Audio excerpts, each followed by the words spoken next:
لله رب العالمين والعاقبة للمتقين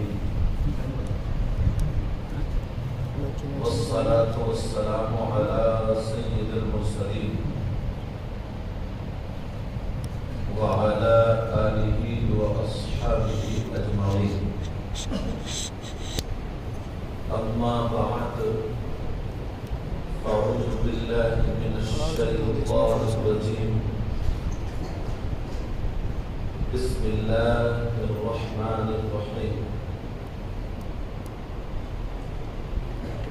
والذين يكنزون الذهب والفضة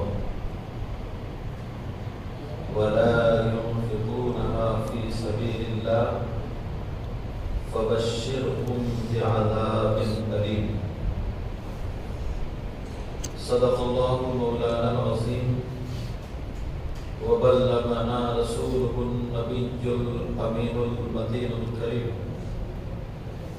ونحن على ذلك لمن الشاهدين والشاكرين والحمد لله رب العالمين. آقا کی بارگاہ میں سب لوگ مل کر کے مؤدبانہ طور پر درود شریف کا نذرانہ پیش کریں. اللہم صلی علی سیدنا و مولانا محمد وعلی آل سیدنا و مولانا محمد وبارک وسلم صلاۃ و سلام علیک یا رسول اللہ صلی اللہ تعالی علیہ وسلم. پیارو، یہ سب کو معلوم ہے کہ یہ رمضان المبارک کا مہینہ ہے اور ہم اللہ کا شکر بھی ادا کرتے ہیں. اس نے ہمیں یہ مبارک مہینہ سلامتی کے ساتھ عطا فرمایا. رمضان المبارک کا مہینہ بے شمار برکتیں اور نعمتیں اور رحمتیں لے کر کے حاضر ہوتا ہے. حدیث شریف میں آتا ہے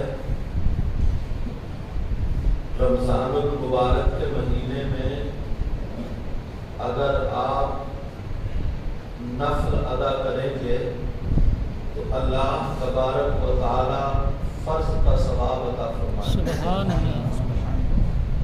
اور اگر ایک فرض ادا کریں گے تو اللہ تبارک و تعالی 70 فرائض کا ثواب عطا فرماتا ہے.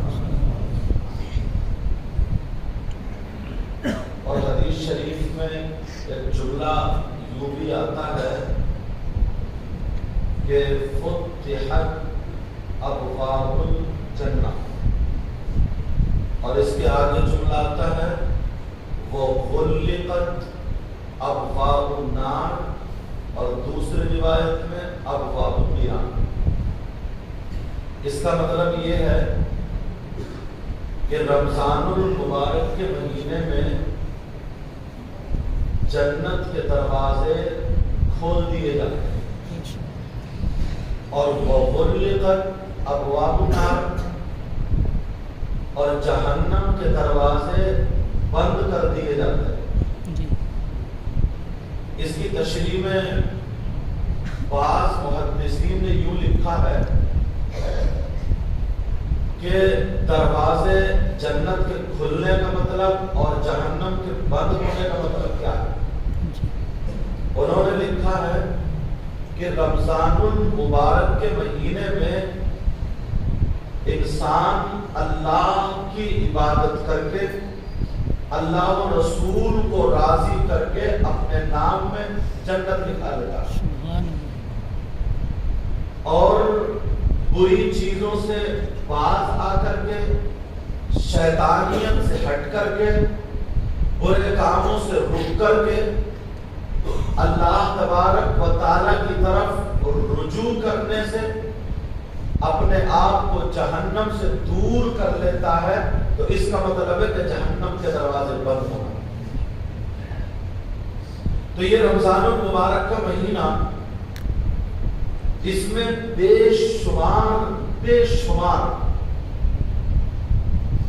اتنی نعمتیں اور برکتیں اور رحمتیں ہیں کہ اگر کوئی شمار کرے تو شمار نہیں کر پائے گا۔ اللہ کا شکر ہے ہمیں، اور بعض صحابہ اللہ کے رسول کی بارگاہ میں حاضری دے کر کے یوں عرض کرتے تھے، آقا ہمارا جی یہ چاہتا ہے، وہ اپنی مرضی کہہ رہے تھے، ہماری طبیعت یہ چاہتی ہے کہ رمضان المبارک کا مہینہ پورے سال رہتا، سال ہر سال رہتا، اور ہمارا یہ عالم ہے کہ ہم 29 کو ہی چاند پر لڑ پڑتے ہیں کہ کل کو عید ہے یا نہیں۔ بہرحال لوگ بہت سارے بزرگان دین جب رمضان المبارک کا مہینہ جاتا تھا تو رویا کرتے تھے، اللہ کی بارگاہ میں گڑ گڑا کر کے رویا کرتے تھے۔ ایک حدیث شریف کا اشارہ ملتا ہے، اللہ کے رسول صلی اللہ تعالی علیہ وسلم ارشاد فرماتے ہیں کہ ایک شخص ایسا ہوگا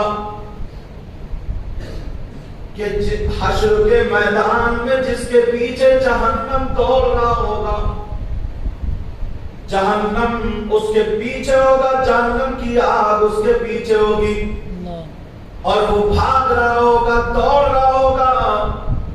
اب وہ واسطہ دے گا، اپنی نمازوں کا واسطہ دے گا کہ نمازوں کا واسطہ دے گا، لیکن پھر بھی جہنم نہیں رکے گا۔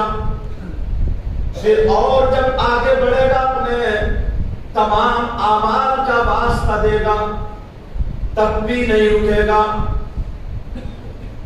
اب ایک فرشتہ آئے گا، اس کے ہاتھ میں کچھ پیالے کی شکل میں ہوگا، اس میں کچھ پانی ہوگا، اور وہ پانی کا پیالہ اس کے ہاتھ میں دے دے گا اور کہے گا، اے اللہ کے بندے پریشان مت ہو، یہ پانی کا چھینٹا اس کی طرف مار دے۔ اب وہ کہے گا کہ اتنا بڑا جہنم، ایک چھینٹا یہ تو ممکن ہی نہیں، یہاں تو سمندر بھی اگر لایا جائے تب بھی کم ہے۔ کہے گا ذرا کر، تو اس نے جیسے ہی اس میں ہاتھ ڈال کے ایسے چھینٹا مارا، اللہ سمجھ، اب وہ جہنم الٹا واپس پیچھے بھٹنے لگا۔ سبحان اللہ۔ ادھر اب وہ چلتا جا رہا ہے، وہ پیچھے ہٹتا جا رہا۔ صحابہ نے پوچھا کہ وہ پانی کون سا ہوگا، اس پانی کی کیا تاثیر ہے؟ تو میرے نبی نے فرمایا وہ پانی وہ ہوگا جب گناہوں سے توبہ کر کے اللہ کی یاد میں رات کو تنہائی میں جو رویا تھا اور اس کی آنکھوں سے آنسو نکلے تھے، اللہ تبارک و تعالیٰ نے ان آنسوؤں کو اکٹھا کر لیا، جمع کر لیا۔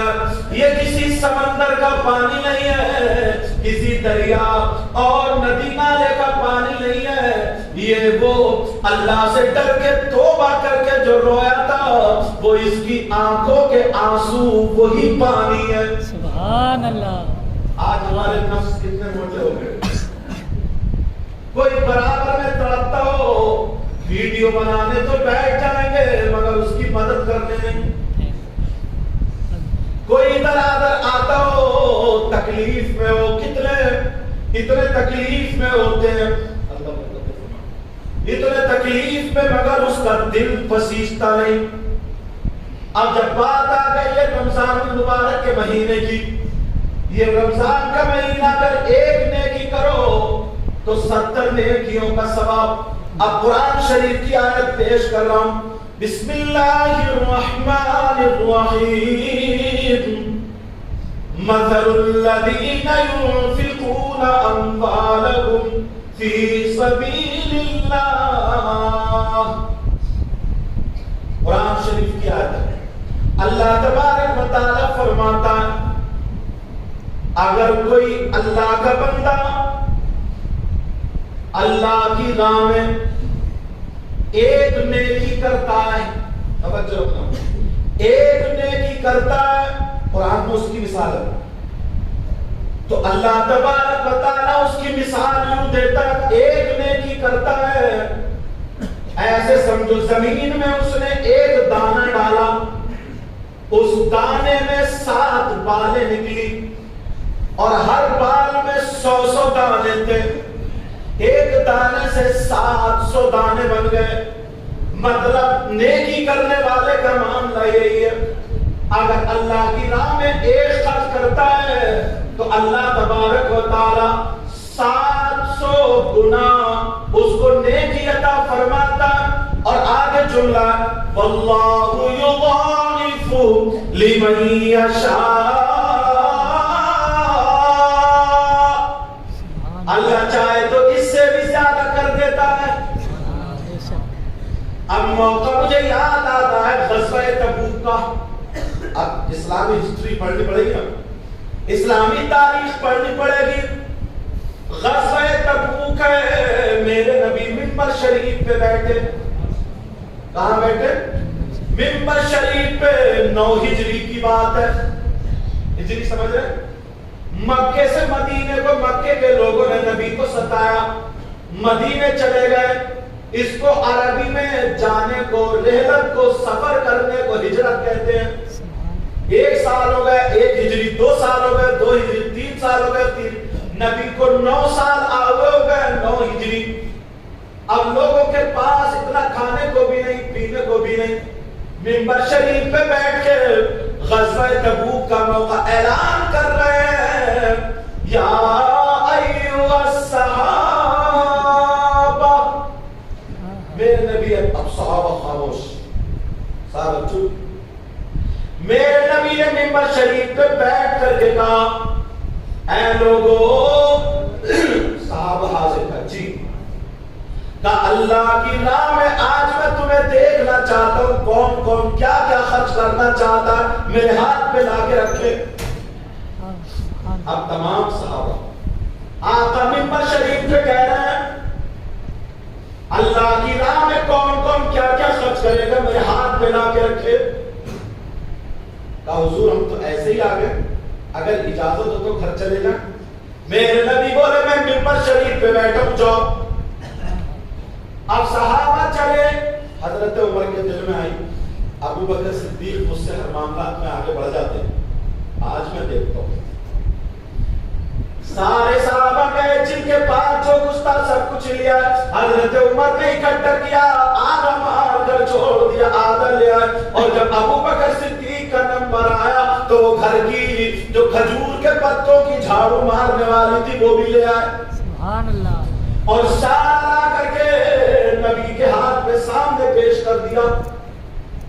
اب جب دیکھا ان کا ان کا، اب میرے نبی ابو بکر صدیق کو دیکھ رہے ہیں، بار بار دیکھ رہے ہیں ابو بکر صدیق کو۔ اب ابو بکر صدیق نے نیچے کو نظر کر لی، پتہ نہیں کیا معاملہ۔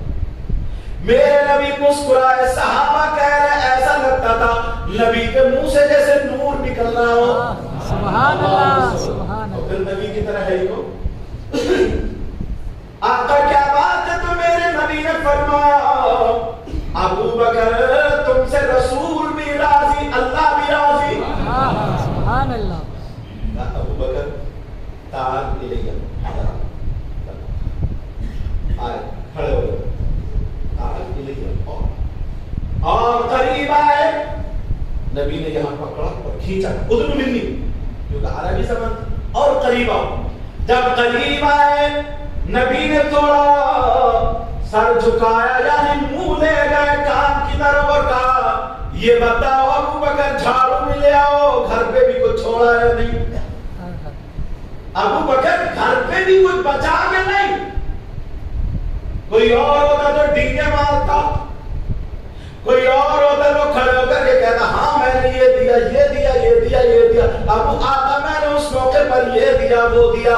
ابو بکر صدیق کہنے لگے آقا ہمیں جان ملی آپ کے صدقے میں، ہمیں ماں باپ ملے آپ کے صدقے میں، کائنات کا ذرہ ذرہ بنا آپ کے صدقے میں، ابو بکر کو ایمان ملا آپ کے صدقے میں, تو یہ جائیداد دولت سب کچھ آپ کے صدقے میں. آقا میں اپنے گھر پہ اللہ اور رسول کے نام کو چھوڑ کے آیا ہوں. سبحان اللہ.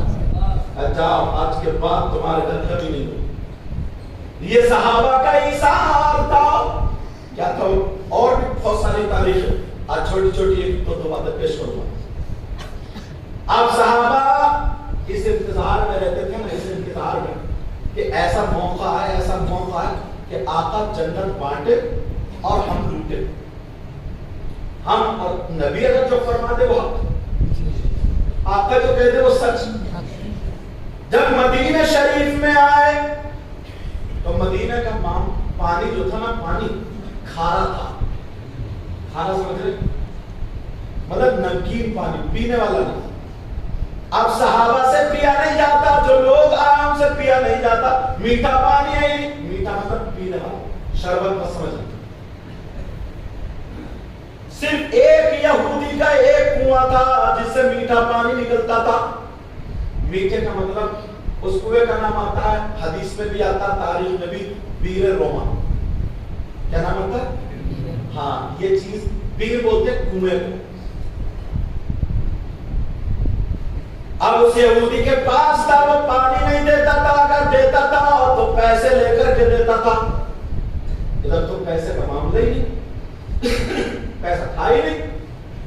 اب میرے نبی پھر منبر شریف پر آ گئے اور ادھر کے سامنے آ گئے. صحابہ سے کہا, لوگوں تم میں کون ہے, آج میں محمد جنت بانٹ رہا ہوں, کون ہے جو مجھ سے جنت خریدے گا؟ سبحان اللہ. اللہ کیسے کیسے موقع ہے, کون ہے جو مجھ سے جنت خریدے گا؟ اب لوگوں نے سوچا بڑی قیمت ہوگی, کیا بات ہوگی, کیا نہیں. اور نبی جو کہتے وہ حق. اگر نبی کہتے صبح تو صبح, اگر شام کہتے شام, اور نبی کی باتوں کو مان لینے کا نام ہی ایمان. اب میرے نبی نے فرمایا کون ہے جو جنت خریدے گا؟ اور یہ بات ولیوں کی طرف بھی آئی. اللہ نے ان کو بھی پاور دیا, طاقت دی ہے. بغداد شریف میں بھی ایک اللہ والا, سبحان اللہ, جن کا نام بہلول دانا. تم نے سنا ہوگا بہلول دانا. لوگ ان کو کہتے تھے بہلول دیوانہ. کیا کہتے تھے؟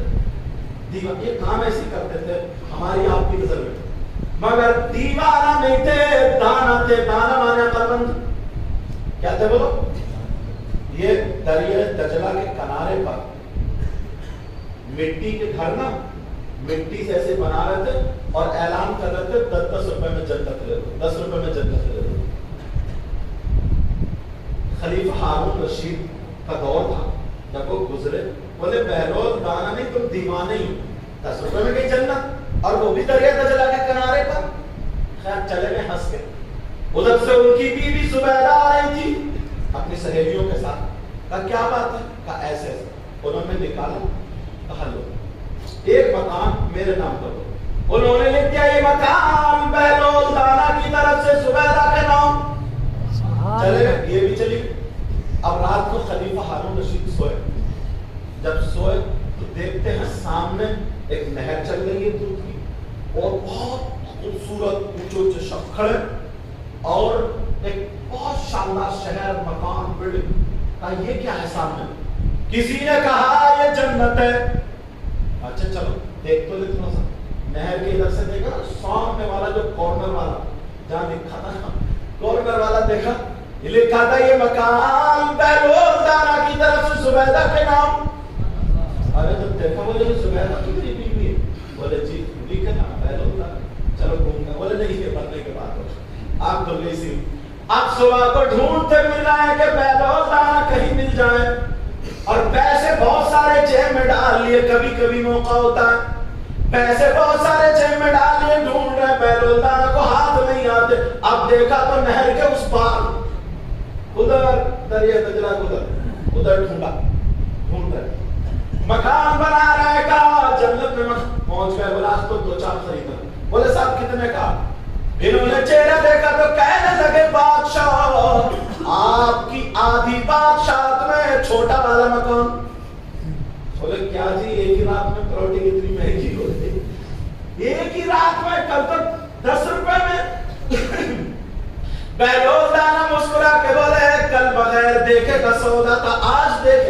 ہے. سبحان اللہ. وہ آپ کی تعبیر بھی بتا دی. اب میرے نبی اعلان کر رہے ہیں کون ہے جو جنت. اچھا یہ واقعہ نہیں حدیث ہے, یہ حدیث جو میں بتا رہا ہوں بیر روما والی حدیث ہے ترمذی شریف ہے.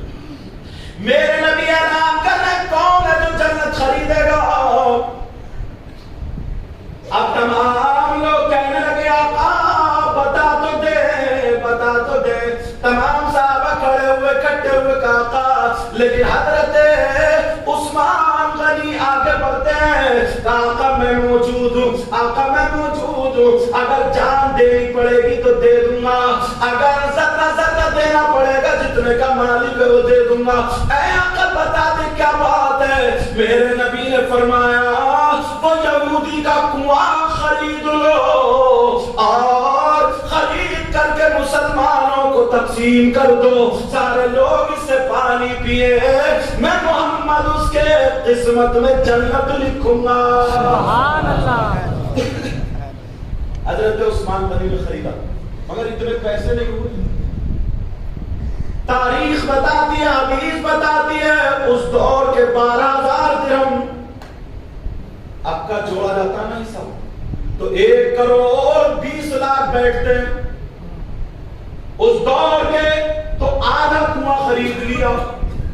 آدھے کا مطلب کیا ہوا؟ آدھے کا مطلب یہ ہوا ایک دن یہودی پانی بھر بھر کے بیچے گا اور ایک دن پانی عثمان غنی کا ہوگا. باری لگ گئی. میرے نبی نے اعلان فرما دیا لوگوں عثمان والے دن سارے مسلمان پانی بھرے. سبحان اللہ. اب ان کے دل میں رہتا تھا دل میں رہتا تھا کاش تھوڑے پیسے ہوتے تو وہ بھی خرید لیتا. اب کوشش کر رہا ہے دعا کر رہا ہے. ایک دن تھوڑے سے مایوس تھے. میرے نبی مسکرا کے کہنے لگے عثمان آؤ. کیا بات ہے, کیوں مایوس سے؟ حضور کچھ نہیں, چھپانا چاہتا ہے مگر کیا پتا تھا نبی سے کوئی بات چھپتی نہیں. نبی تو دلوں کے حال کو جانتے. میرے آقا کو تو علم غیب تھا اور کوئی غیب کیا